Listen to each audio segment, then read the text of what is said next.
Hello, and welcome to the News in a Hurry for April 19th, 2013. I'm William Welch, and this is my co-host Travis Living Fossil Volker. In another case of biomimicry, scientists have developed a new surgical tape that works like a leech to stick to you. The new material could eventually replace stitches, staples, and many other forms of surgical tape. It has an array of tiny spines which are normally stiff and just barely penetrate the skin. Once the spines pierce the skin, they contact water and expand, which lock them into place. Due to the very low penetration, this method is less damaging than other surgical stitching techniques. Scientists at Stanford have developed a new material which should allow buildings to stay cool in full daylight. The new material is an effective reflector, so it prevents the sun's heat from warming the building. But it has another trick as well. It also effectively radiates heat away from the inside of the structure, which helps cool the building. Scientists are hoping to decode the genome of a coelacanth, which is a fish previously thought to be extinct. The fish has been described as a living fossil, and scientists hope that decoding its genome will shed some light on how fish moved from living in the sea to living on land. Virginia Tech scientists have found a way to turn cellulose into starch. Cellulose is a common plant matter but is not digestible by humans.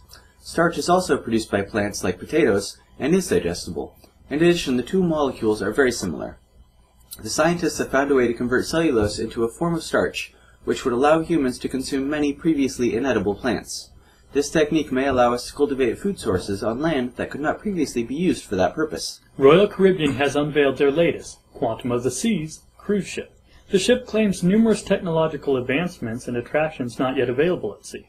Some attractions include bumper cars, simulated skydiving, and an observation capsule.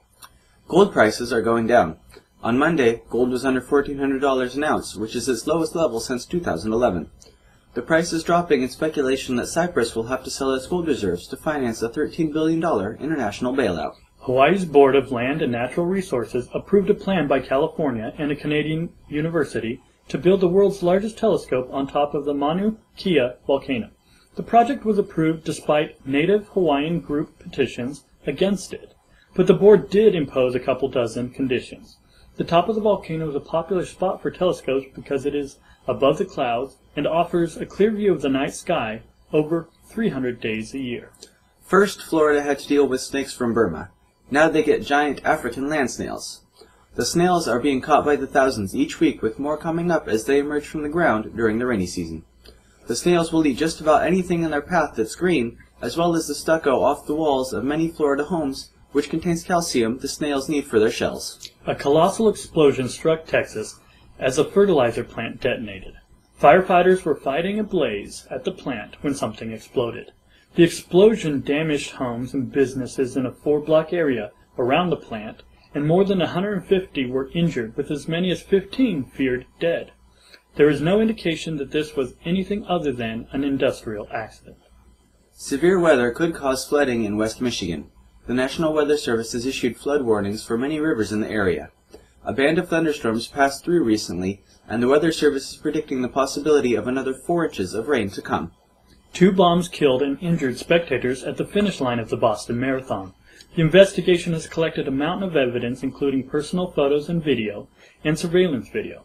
Footage of 2 suspects has been released, and the FBI is looking for assistance in identifying the men. President Obama and Republican Senator Wicker were intended targets of poisonous letters that were caught at mail processing facilities. Paul Kevin Curtis of Mississippi has been arrested as the suspected source of the letters. 3 gun control measures faced defeat Wednesday.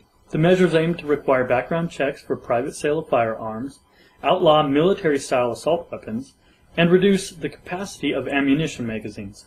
Southeast Iran was struck by a powerful earthquake on Tuesday, which killed 35 people in Pakistan and could be felt as far away as India. Iran fared better with only 27 injured. The quake was a 7.8 on the Richter scale, but it occurred 50 miles below the surface. An Iranian official credits the depth of the earthquake for its relatively mild impact in Iran. New Zealand approved by 77 to 44 vote gay marriage. The law redefines the legal term marriage and allows same-sex people to marry. And that's all for your news in a hurry. You can find our show notes in the description if you'd like to learn more about a story. To suggest a story, you can find our email below, and don't forget to subscribe so you don't miss the News in a Hurry.